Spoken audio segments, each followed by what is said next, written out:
You don't have to be rich to retire like a king. I've been to over 95 countries, and here's the 5 places that I'm going to retire one day. Hi, this is Jeremy from the Millionaire Migrant. We help everybody on every stage of their journey. If they're just starting out as a digital nomad, moving overseas, an expat, all the way up to ultra high net worth individuals. We cover all of this and we take care of their tax, citizenship, passport, residency, real estate, and financial investments, but we don't give financial advice, but we'll tell you more about that in a bit. Most people retire in the wrong country, and I know this from personal experience, even though it wasn't for retirement. I'm not there yet, but essentially my family and I, we moved to Portugal, and we ended up choosing the wrong location because we didn't do enough research, and we ended up having to stay for 6 months before we could even change the property, because that is the type of contract that is standard in Portugal. I still love Portugal, and I'll talk about Portugal in a minute, but here we're going to talk about the 5 countries where you can truly retire like royalty, British royalty. I ran the numbers, and I lived in and personally visited all of these 5 places. So these are countries that offer luxury, safety, peace of mind, amazing cost of living, and essentially very tax friendly too. If we look at Portugal, Portugal's cost of living ranked at 41.2 on the index, which is, although it's not the cheapest place in the world, for Europe, it's incredibly affordable. I keep talking about the fact that coffee there and espresso costs about €1, and my Portuguese friends would tease me and say that's because you're a tourist. We pay 80 cents. I talk about the safety, that I keep talking about the fact that the policemen literally stand. If you live in Portugal, you'll know this. The policemen literally stand next to construction sites because there's not really any bad guys to chase. I talk about the healthcare. We were there in COVID, and that's where you really get to know how the quality of the healthcare infrastructure is. And we found that it was very safe. We found it was really good, and I've got no downsides to say about the healthcare system in Portugal whatsoever. The climate, again, fantastic. Blue skies, always blue skies. Yes, the sea is freezing cold, but if you're from the UK, there's nothing. You're used to it.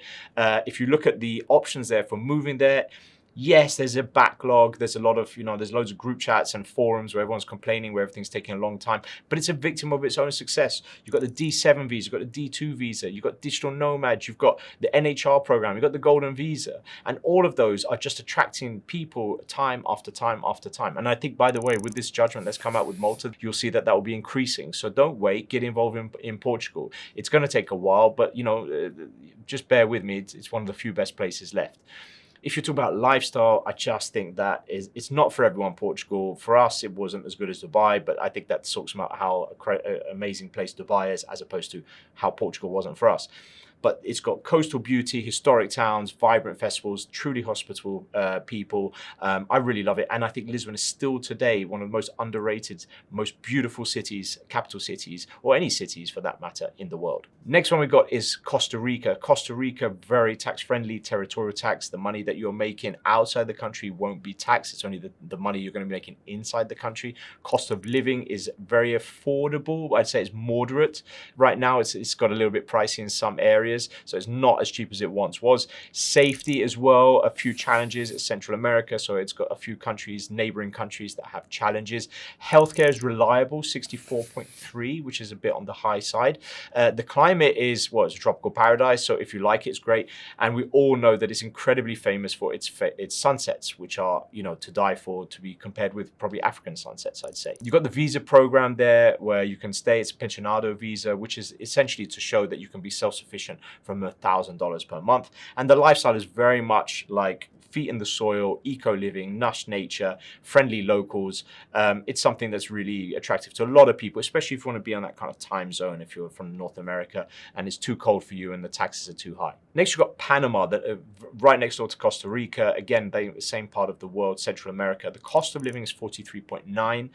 Safety is 57.3, which is pretty secure. Healthcare is 60. I mean, there's loads of hospitals there if you ever went there, and you can see how health tourism is really popular.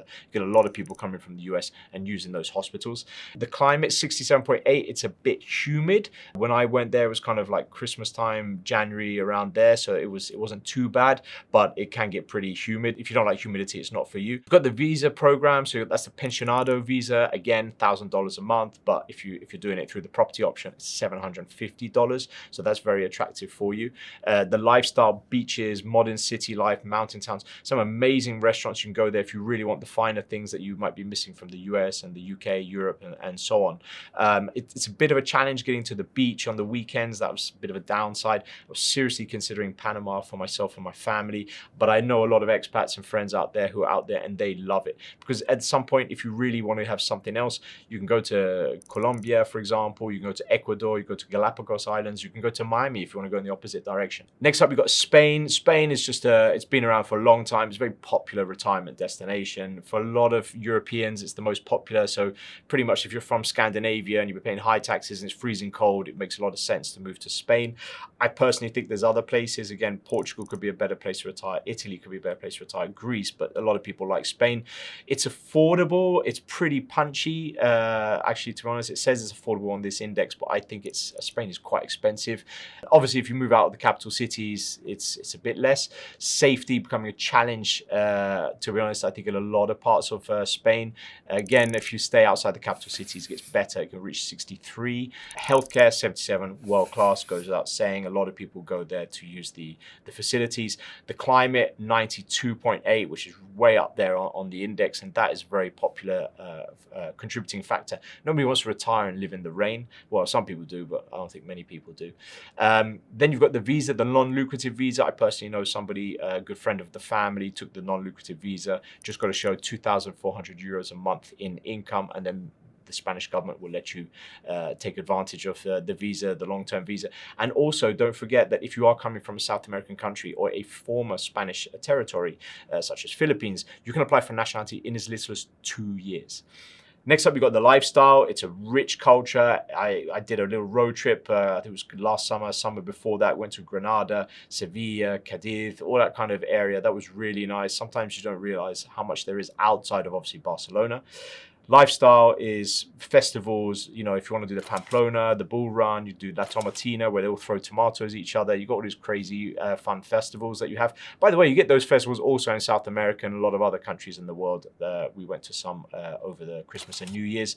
But you've got an old world charm, you've got accessibility, you've got flights. And by the way, if you're in the south of Spain, which is the most popular retirement part of Spain, just fly across to Morocco. Fantastic country. I love Morocco. There's just so much to see there. By the way, I was actually talking about Spain in Money Week magazine in the UK, mentioning about how the golden visa would be closing. Unfortunately, it has closed. So that has eliminated what was quite a popular option, 500,000 euros to get the golden visa.